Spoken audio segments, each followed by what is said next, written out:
as an account manager, I look after about 150 customers across the food and beverage industry, automation and contractors.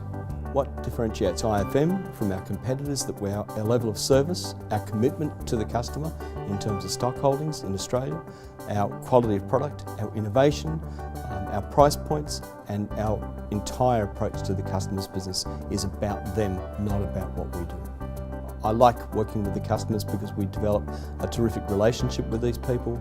We understand what their requirements are, and we also epitomise that philosophy that IFM has of working close to you, that is working close with our customers. We understand what makes their business work, we understand how they think, and we then take that and use that to be able to provide them with good products. Perhaps a memorable experience was meeting a customer for the first time many years ago and being told that they weren't interested in our services. In fact, almost asked to leave. And yet now we have that customer 10 years later as a key customer of ours. We provide service, we provide innovation and support, and that's been rewarded, and we now have a very valuable customer.